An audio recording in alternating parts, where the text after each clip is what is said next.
कसे आहात आपण सर्व? तुम्ही सर्व बघत आहात इन्फॉर्मेटिव्ह सर्च यूट्यूब चॅनल आणि पुन्हा एकदा सगळ्यांचं मनापासून स्वागत आहे आजच्या व्हिडिओमध्ये. अतिशय महत्त्वाची माहिती घेऊन इथे हा व्हिडिओ तुमच्या सगळ्यांसाठी इथे घेऊन आलेलो आहोत. केंद्र सरकार अंतर्गत इथे कायमस्वरूपी नोकरीची सुवर्ण संधी इथे उपलब्ध झालेली आहे. त्या संबंधित ही माहिती आहे. सविस्तरपणे स्टेप बाय स्टेप माहिती व्हिडिओमध्ये दिलेली आहे. कोणत्या पदांसाठी ही भरती असणार आहे, वयोमर्यादा काय आहे, शैक्षणिक अर्हता काय लागणार आहेत, यासाठी अर्ज कशा पद्धतीने करायचे आहेत, वेतन किती मिळणार आहे, परीक्षा होणार आहे, मुलाखत होणार आहे, निवड प्रक्रिया कशा पद्धतीने राबवण्यात येणार आहे आणि अर्ज करण्याची शेवटची तारीख काय असणार आहे, अशा तुमच्या मनातल्या सगळ्या प्रश्नांची उत्तरं व्हिडिओमध्ये दिलेली आहेत. त्यामुळे तुम्ही जर नोकरीच्या शोधात असाल, सरकारी नोकरी इथे करू इच्छित असाल तर आजचा व्हिडिओ शेवटपर्यंत नक्की बघा. कुठेही व्हिडिओ स्किप करू नका, जेणेकरून महत्त्वाची माहिती तुमच्याकडे मिस होईल आणि या दिलेल्या पदांसाठी अप्लाय करायचं की नाही ही महत्त्वपूर्ण माहिती तुम्हाला इथे बघायला मिळेल. तर चला आता ह्या महत्त्वाच्या व्हिडिओला इथे सविस्तरपणे आपण सुरुवात करूया. मग तुम्हाला जर समजा या नोकरीची आवश्यकता नसेल तर मित्रांनो, हा महत्त्वाचा व्हिडिओ जो आहे तुम्ही इतरांपर्यंत पोहोचण्यासाठी इथे आठवणीने व्हिडिओला शेअर करा. तुमचे फॅमिली मेंबर, मित्र यांना जर नोकरीची आवश्यकता असेल तर त्यांच्यापर्यंत हा व्हिडिओ पोहोचायला इथे मदत होईल. सो प्रत्येकाने व्हिडिओला इथे आठवणीने शेअर करा. तर आजची जी नोकरीची जाहिरात इथे प्रसिद्ध झालेली आहे ती इथे आहे स्टाफ सिलेक्शन कमिशन अंतर्गत SSC अंतर्गत इथे गव्हर्नमेंट ऑफ इंडिया केंद्र सरकार अंतर्गत ही नोकरीची सुवर्ण संधी आहे. आणि महत्त्वाचं म्हणजे हा परमनंट जॉब आहे, कायमस्वरूपी ही तुमच्यासाठी इथे सुवर्ण संधी आहे. तर हे SSCचं इथे ऑफिशियल पेज आहे. वेबसाईटची लिंक तुम्हाला डिस्क्रिप्शनमध्ये दिलेली आहे. या जाहिराती संबंधीची संपूर्ण माहिती जी आहे ती इथे ऑफिशियल वेबसाईटवरती प्रसिद्ध आहे. तर आपण आता सविस्तरपणे जी जाहिरात आहे ती इथे बघूया. तर स्टाफ सिलेक्शन कमिशन अंतर्गत इथे JEच्या वॅकन्सी आहेत. ज्युनियर इंजिनियरच्या ही जी रिक्रुटमेंट आहे ती इथे निघालेली आहे. सो ज्युनियर इंजिनियर ह्याच्यामध्ये civil, mechanical, electrical, quantity surveying आणि कॉन्ट्रॅक्ट या पोस्टसाठी इथे ही भरती निघालेली आहे. सो या कॅटेगरी अंतर्गत तुमचं इथे इंजिनिअरिंग असेल तर तुम्ही यासाठी अप्लाय करू शकता. ज्युनियर इंजिनियरच्या कनिष्ठ अभियंतासाठी इथे या पोस्ट आहेत. सो महत्त्वाच्या डेट्स ज्या आहेत आणि संपूर्ण माहिती इथे आपण व्हिडिओमध्ये बघणार आहोत. आणि समजा जर तुम्हाला या पदांसाठी इथे अप्लाय करायचं नसेल किंवा तुम्ही या दिलेल्या पदांसाठी इथे एलिजिबल नसाल तर आपल्या चॅनलवरती नोकरीविषयक माहितीचे बरेच व्हिडिओ अपलोड केलेले आहेत. नवनवीनसुद्धा हे महत्त्वाचे व्हिडिओ इथे येणार आहेत. तर हे व्हिडिओ दररोज आठवणीने बघण्यासाठी तुम्ही जर आपल्या चॅनलवरती आज पहिल्यांदाच आला असाल तर आठवणीने आपल्या यूट्यूब चॅनलला सबस्क्राईब करा आणि न चुकता नोटिफिकेशनचं बेल आयकन प्रेस करा. म्हणजे असे महत्त्वाचे व्हिडिओ अपलोड केले की त्याची माहिती तुम्हाला इथे सगळ्यात आधी मिळत जाईल. तर सगळ्यात पहिला इम्पॉर्टंट डेट्स जे आहेत ते आपण बघूया. So date for a submission, online application तुम्हाला सबमिट करायचे आहेत. 12 ऑगस्टपासून हे अर्ज तुमचे जे आहेत ऑनलाईन चालू झालेले आहेत. ते 2 सप्टेंबर म्हणजे 20 ते 25 दिवसांचा वेळ तुमच्याकडे फॉर्म फिलिंगसाठी इथे आहे. 2 सप्टेंबर शेवटची तारीख इथे असणार आहे. Last date for a time of offline challan 2 September. त्याच्यानंतर इथे करेक्शन विंडो जी ओपन होणार आहे, समजा फॉर्ममध्ये काही तुमच्याकडून चुकून काही मिस्टेक झाली असेल तर window for application form correction ती ओपन होईल 4 सप्टेंबर रोजी. यासाठी तुमची कॉम्प्युटर बेस्ड इथे एक्झामिनेशन होणार आहे. पेपर 1 तो होईल तुमचा. इथे कन्फर्म डेट अजून दिलेली नाही आहे. नोव्हेंबर मंथमध्ये तुमची ही एक्झाम जी आहे ती होऊ शकते. आणि schedule for a paper 2 conventional जो असतो to be notify later, so त्याची माहिती तुम्हाला ऑफिशियल वेबसाईटवरती नंतर इथे मिळणार आहे. तो पेपर 1 जो आहे तो तुमचा मंथ ऑफ नोव्हेंबरमध्ये इथे होणार आहे. तो सप्टेंबर, ऑक्टोबर, नोव्हेंबर 3 ते 3.5 महिन्यांचा वेळ तुमच्याकडे इथे तयारीसाठी असणार आहे. सो ह्याच्या अंतर्गत इथे staff selection commission will be hold and open competitive examination for a recruitment of junior engineer, ज्याच्यामध्ये civil, mechanical, electrical, quantity surveying आणि कॉन्ट्रॅक्ट ह्या पोस्ट आहे. For a various department, ministries, department आणि organisation in a government of India. Group B अंतर्गत ह्या post आहे non gazetted. यासाठी level 6चं पे स्केल 35,400 पासून 1,12,000पर्यंत वेतन तुम्हाला मिळणार आहे. Of a matrix of 7 central pay commission, कारण की सेंट्रल गव्हर्नमेंट अंतर्गत इथे ही भरती आहे. सो डिटेल पोस्ट इथे वेगवेगळ्या ऑर्गनायझेशन डिपार्टमेंट अंतर्गत ह्या पोस्ट आहे. सो ती संपूर्ण माहिती दिलेली आहे. सो पहिल्या इथे पोस्ट आहे बॉर्डर रोड ऑर्गनायझेशन BRO अंतर्गत इथे पोस्ट आहे. Junior engineer civil, junior engineer electrical आणि मेकॅनिकल. त्यानंतर central public work department CPWD अंतर्गत आहे. यासाठी ज्युनियर इंजिनियर सिव्हिल आणि इलेक्ट्रिकल इथे एलिजिबल आहे. सेंट्रल वॉटर आणि पॉवर रिसर्च सेंटर याच्या अंतर्गत ज्युनियर इंजिनियर सिव्हिल, इलेक्ट्रिक आणि मेकॅनिकल तुम्ही असाल तर अप्लाय करू शकता. Centre water commission, director of quality assurance naval. त्यानंतर मिलिटरी इंजिनियर सर्व्हिस, असे वेगवेगळे डिपार्टमेंट आहे. सो प्रत्येक डिपार्टमेंट अंतर्गत कोणत्या प्रवर्गाअंतर्गत इथे वॅकन्सी आहे ते दिलेलं आहे. National technical research organisation NTRO अंतर्गत सुद्धा इथे ज्युनियर इंजिनियर सिव्हिल, इलेक्ट्रिक आणि मेकॅनिकलसाठी इथे ही वॅकन्सी आहे. त्यानंतर ministry of port, shipping, waterways, Andaman Lakshadweep harbour works अंतर्गत वॅकन्सी आहे.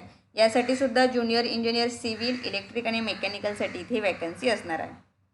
सो यासंबंधी इथे नंबर ऑफ वॅकन्सीज त्यांनी या नोटिफिकेशनमध्ये इथे मेन्शन केलेल्या नाही आहेत, किती वॅकन्सी आहे ते. So vacancy will be determined in a due course. Updated vacancy position will be uploaded on a website of the commission. So यानंतर जे वेबसाईट आहे त्याच्यावरती तुम्हाला ऑफिशियल जी आहे वॅकन्सीज, नंबर ऑफ वॅकन्सी जे असतील त्या इथे बघायला मिळतील. या नोटिफिकेशनमध्ये त्यांनी कन्फर्म इथे नंबर जे आहे ते दिलेलं नाही आहे. रिझर्वेशन संबंधी संपूर्ण माहिती इथे आहे, सो ती दिलेली आहे तुम्हाला. फिजिकल तुम्ही असाल इथे त्यासाठी काय असेल ती सुद्धा इथे माहिती संपूर्ण दिलेली आहे. त्यानंतर ही महत्त्वाची इथे नोट दिलेली आहे. Only male candidate are eligible for a post of junior engineer in border road organisation. BRO अंतर्गत इथे फिमेल कॅन्डिडेट जे आहे ते अप्लाय करू शकत नाही. यासाठी फक्त मेल कॅन्डिडेट जे आहे ते इलिजिबल असणार आहेत. आणि बाकी जे डिपार्टमेंट होते त्या अंतर्गत तुम्ही मेल फिमेल कॅन्डिडेट दोन्ही इथे अप्लाय करू शकता.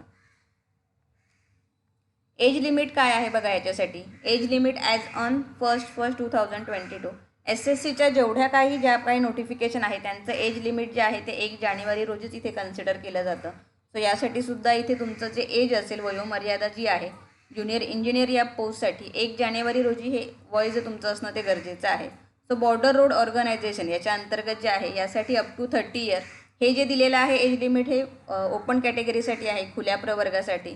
तुम्ही जर कॅटेगरी अंतर्गत असाल तर ॲज पर गव्हर्नमेंट तुम्हाला इथे रिलॅक्सेशन मिळणार आहे. नंतर CPWD अंतर्गत आहे इथे 32 इयर्स आहेत. सेंट्रल वॉटर रिसर्च अंतर्गत आहे तर 30 इयर्स आहे. सेंट्रल वॉटर कमिशन अंतर्गत 32 इयर्स आहे. सो प्रत्येकासाठी वेगवेगळी इथे वयोमर्यादा आहे. सो ती तुम्ही त्यानुसार इथे अप्लाय करू शकता. सो ह्या ज्या होत्या एज लिमिट हे ओपन कॅटेगरीसाठी होतं. ॲज पर गव्हर्नमेंट रूम तुम्हाला इथे रिलॅक्सेशन आहे. SC ST साठी 5 वर्ष, OBC साठी 3 वर्ष, PWD साठी 10 इयर्स. आरक्षण जे आहे ते इथे तुम्हाला दिलेलं आहे. संपूर्ण माहिती जी आहे ती ह्या ऑफिशियल वेबसाईटवरती आहे. 71 पेजेसची ही पूर्ण नोटिफिकेशन आहे. सो एवढी डिटेलमध्ये आपण बघायला गेलो तर खूप वेळ होईल. सो महत्त्वाचे जे मुद्दे आहेत ते आपण इथे व्हिडिओमध्ये इथे क्लिअर करणार आहोत. नंतर आता महत्त्वाचा पॉईंट, इसेन्शियल एज्युकेशन क्वालिफिकेशन आणि एक्सपिरियन्स तुम्हाला काय लागणार आहे. तुमचं जे क्वालिफिकेशन आणि एक्सपिरियन्स आहे तो ॲप्लिकेशनची जी लास्ट डेट आहे 2 सप्टेंबर त्या दिवशी तो कन्सिडर इथे केला जाणार आहे. सो ज्युनियर इंजिनियर सिव्हिलसाठी बॉर्डर रोड ऑर्गनायझेशन अंतर्गत तुम्ही अप्लाय करत असाल तर यासाठी तुमचं degree in civil engineering from a recognised university or institute किंवा यासाठी डिग्री किंवा डिप्लोमा कॅन्डिडेटसुद्धा अप्लाय करू शकता. 3 years diploma in civil engineering from a recognised university. आणि त्याचबरोबर जर डिप्लोमा कॅन्डिडेट असेल तर तुमच्याकडे 2 year working experience in a planning, execution, maintenance of a civil engineering work. Degree candidate directly apply करू शकता. डिप्लोमा जर तुमच्याकडे असेल तर तुमच्याकडे 2 वर्षाचा अनुभव इथे दिलेल्या संबंधी इथे लागणार आहे. त्यानंतर ज्युनियर इंजिनिअरिंग इथे इलेक्ट्रिकल आणि मेकॅनिकल बॉर्डर रोड ऑर्गनायझेशनसाठी degree in electrical or mechanical engineering आणि डिप्लोमासुद्धा कॅन्डिडेट अप्लाय करू शकता. मग 3 इयर्स डिप्लोमा आणि 2 वर्षाचा अनुभव त्यासोबत तुम्हाला इथे लागणार आहे. त्यानंतर ज्युनियर इंजिनियर सिव्हिल CPW अंतर्गत यासाठी डिप्लोमा इन सिव्हिल इंजिनिअरिंग तुमचं असणं गरजेचं आहे. ज्युनियर इंजिनियर CPW इलेक्ट्रिकसाठी diploma in electrical or mechanical engineering. त्यानंतर central water power research station अंतर्गत जो सिव्हिलच्या ज्या जागा आहेत यासाठी सिव्हिल तुमचा डिप्लोमा इथे लागणार आहे. इलेक्ट्रिकलसाठी सुद्धा डिप्लोमा, मेकॅनिकलसाठी सुद्धा डिप्लोमा इन मेकॅनिकल इंजिनिअरिंग तुमचं इथे लागणार आहे. त्यानंतर junior engineer central water commission अंतर्गत डिग्री किंवा diploma in civil engineering from a recognised university or institution. काही पदांसाठी तुमचं फक्त डिग्री डिप्लोमा इथे गरजेचं आहे, तर काही पोस्टसाठी इथे तुम्हाला एक्सपिरियन्ससुद्धा इथे लागणार आहे. Junior engineering mechanical director of a quality assurance यासाठी तुमचं डिग्री लागणार आहे मेकॅनिकल इंजिनिअरिंगमध्ये किंवा 3 वर्षाचा डिप्लोमा आणि 2 वर्षाचा अनुभव इन अ रिस्पेक्टिव्ह फील्ड असणं इथे गरजेचं आहे. ज्युनियर इंजिनियर इलेक्ट्रिकलसाठी सुद्धा डिग्री तुमची इलेक्ट्रिकमध्ये लागणार आहे. डिप्लोमा जर असेल तुमच्याकडे तर 2 वर्षाचा तुमच्याकडे अनुभव असणं इथे गरजेचं आहे. सो प्रत्येक पदासाठी शैक्षणिक अर्हता जी आहे सेपरेटली इथे दिलेली आहे. अनुभवसुद्धा काय लागणार आहे ते सुद्धा तुम्हाला इथे मेन्शन केलेलं आहे. सो त्यानुसार तुम्ही इथे अप्लाय करू शकता. ऑनलाईन तुम्हाला या पदांसाठी इथे अप्लाय करायचं आहे. नंतर हाऊ टू अप्लाय आणि ॲप्लिकेशन फी कशी पे करायची त्याच्यासंबंधी ही संपूर्ण माहिती आहे. ऑनलाईन तुम्हाला यासाठी अप्लाय करायचं आहे. लिंक जी आहे ती डिस्क्रिप्शनमध्ये तुम्हाला मिळेल, त्याद्वारे तुम्ही इथे अप्लाय करू शकता. सो यासंबंधी डॉक्युमेंट, फोटोग्राफ, सिग्नेचर काय लागणार आहे, त्याची साईज वगैरे संपूर्ण माहिती, स्पेसिमेन ऑफ फोटोग्राफ वगैरे सगळी माहिती इथे दिलेली आहे. डेट ऑलरेडी सांगितलेली आहे, 2 सप्टेंबर इथे शेवटची तुमची डेट असणार आहे ॲप्लिकेशन फॉर्मची. यासाठी 100 रुपीज फी तुम्हाला इथे पे करायची आहे. सो ही याच्यामध्ये फीमध्ये सुद्धा एक्झाम्शन आहे, ज्यामध्ये woman candidate and candidate belong to SC, ST आणि पर्सनल विथ डिसॅबिलिटी आणि एक्स सर्व्हिसमॅन यांना फीमध्ये इथे एक्झाम्शन मिळणार आहे. सो बाकी कॅन्डिडेटसाठी 100 रुपये इथे फी तुम्हाला इथे पे करावी लागणार आहे. फी कशी पे करायची आहे त्यासंबंधीसुद्धा संपूर्ण माहिती यामध्ये इथे दिलेली आहे. नंतर विंडोज फॉर ॲप्लिकेशन करेक्शनचं काही तुम्हाला करेक्शन असेल तर 4 सप्टेंबर रोजी ती विंडो ओपन होईल, सो ते करेक्शन तुम्ही इथे करू शकता. सो त्यासंबंधीसुद्धा इथे माहिती दिलेली आहे. त्यानंतर एक्झामिनेशन सेंटर तुमचे जे असणार आहेत त्यास कसे सिलेक्ट करायचे त्याचे दिलेलं आहे. कोणत्या सेंटर अंतर्गत इथे सेंटर कोड काय किंवा रिजन अंतर्गत कुठे कुठे इथे सेंटर आहे ते दिलेलं आहे. सो सेंट्रल रिजन अंतर्गत इथे बिहार आणि उत्तर प्रदेश अंतर्गत कुठे सेंटर आहेत, ईस्टर्न रिजनमध्ये कुठे सेंटर आहेत, हे संपूर्ण माहिती तुम्हाला इथे दिलेली आहे. सो तुम्ही कोणत्या रिजनमधून इथे अप्लाय करत आहात, एक्झाम सेंटर कसं सिलेक्ट करायचं आहे ती संपूर्ण माहिती यामध्ये दिलेली आहे. सो तुम्ही जर महाराष्ट्र अंतर्गत इथे अप्लाय करत असाल तर वेस्टर्न रिजन अंतर्गत महाराष्ट्र इथे येतं. यामध्ये दादरा नगर हवेली, दमण, दीव, गोवा, गुजरात आणि महाराष्ट्र. सो महाराष्ट्र अंतर्गत जे सेंटर आहे ते आहेत इथे तुमचे अमरावती, औरंगाबाद, जळगाव, कोल्हापूर, मुंबई, नागपूर, नांदेड आणि पुणे एवढ्या ठिकाणी तुम्ही महाराष्ट्रामधून जे सेंटर आहे यासाठी इथे चूज करू शकता. एक्झाम सेंटर चूज करताना तुम्हाला इथे ऑप्शन दिलेले असतात. The candidate may give option for a 3 centre जे आहे तुम्ही चूज करू शकता in order of a priority within the same region अंतर्गतच तुम्हाला ते सेंटर चूज करायचे आहेत. समजा तुम्हाला आता तुम्ही मुंबई अंतर्गत जर अप्लाय करत असाल तर मुंबई, नियर बाय तुमचं पुणे, असे 3 सेंटर जे आहे तुम्ही इथे चूज करू शकता आणि त्यानुसार प्रायोरिटी तुम्हाला द्यायची आहे. पण जे सेंटर आहे ते सेम रिजन अंतर्गतच तुम्हाला इथे चूज करायचे आहे. त्यानंतर आता जे एक्झामिनेशन होणार आहे त्याचं कशा प्रकारे आहे ते दिलेलं आहे. The examination will consist 2 paper इथे तुमचे असणार आहेत. पेपर 1 जी कॉम्प्युटर बेस्ड एक्झामिनेशन आहे आणि पेपर 2 जो असणार आहे तुमचा इथे डिस्क्रिप्टिव्ह असणार आहे. तो सगळ्या पेपरचे डिटेल्स इथे दिलेले आहे. पेपर 1 कॉम्प्युटर बेस्ड जी एक्झामिनेशन होणार आहे त्याच्यामध्ये तुम्हाला इथे जनरल इंटेलिजन्स आणि रिझनिंगचे क्वेश्चन असणार आहेत. 50 प्रश्न 50 मार्क्स म्हणजे प्रत्येक प्रश्नाला 1 गुण. त्यानंतर जनरल अवेअरनेसचे इथे असणार आहेत 50 प्रश्न 50 मार्क्स, प्रत्येक प्रश्नाला 1 गुण. आणि पार्ट 1 ज्याच्यामध्ये general engineering civil or a part B general engineering electrical or a part C general engineering mechanical, ह्याचे 100 प्रश्न 100 मार्क्स, जे तुमच्या फील्डमधून तुम्ही अप्लाय करत असाल त्या संबंधीचे तुम्हाला क्वेश्चन इथे येणार आहेत. सो 200 गुणांचा हा पेपर असणार आहे आणि 200 मार्क्स तुम्हाला यासाठी असणार आहे. 2 तासाचा वेळ तुम्हाला यासाठी इथे मिळणार आहे. नंतर पार्ट 2 जो तुमचा असो जे डिस्क्रिप्टिव्ह असणार आहे, रिटर्न एक्झामिनेशन ही असणार आहे. त्याच्यामध्ये तुमचे पार्ट ए, बी आणि सी सिव्हिल, इलेक्ट्रिकल आणि मेकॅनिकल 300 गुणांचा हा पेपर असणार आहे. यासाठी सुद्धा 200 गुण 2 तासाचा वेळ तुम्हाला जो इथे तुम्हाला मिळणार आहे. तर पेपर 1 तुमचं जे असणार आहे ते असणार आहे ऑब्जेक्टिव्ह टाईप क्वेश्चन तुम्हाला, जो कॉम्प्युटर बेस्ड जी एक्झाम होणार आहे. मल्टिपल चॉईस क्वेश्चन असणार आहे. The question will be set both in English आणि हिंदी. क्वेश्चन सेट जो असणार आहे दोन्ही लँग्वेजमध्ये असेल, इथे इंग्लिश आणि हिंदी. त्यामध्ये निगेटिव्ह मार्किंगसुद्धा असणार आहे. There will be a negative marking of 0.25 marks for each wrong question. म्हणजे प्रत्येक 4 प्रश्न तुमचे चुकले की 1 मार्क्स तुमचा इथे कमी होणार आहे in paper 1. So candidates are therefore advise to keep this in mind while answering a question. So हे तुम्हाला लक्षात ठेवायचं आहे. पेपर 1 तुमचा MCQ असणार आहे आणि निगेटिव्ह मार्किंग त्यामध्ये तुम्हाला असणार आहे.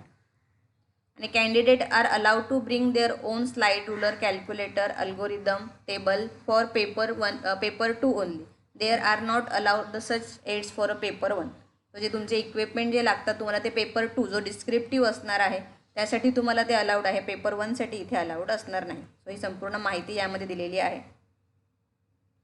तर सिलेबस काय असणार आहे तुम्हाला ह्या एक्झामसाठी ते सुद्धा इथे संपूर्ण दिलेलं आहे.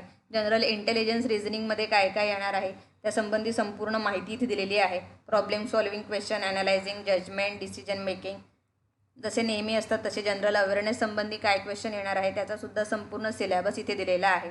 त्यानंतर पार्ट ए सिव्हिल इंजिनिअरिंगसाठी काय येणार आहे, पार्ट बी जो इलेक्ट्रिकल इंजिनिअरिंगसाठी आहे आणि पार्ट सी मेकॅनिकल इंजिनिअरिंगसाठी.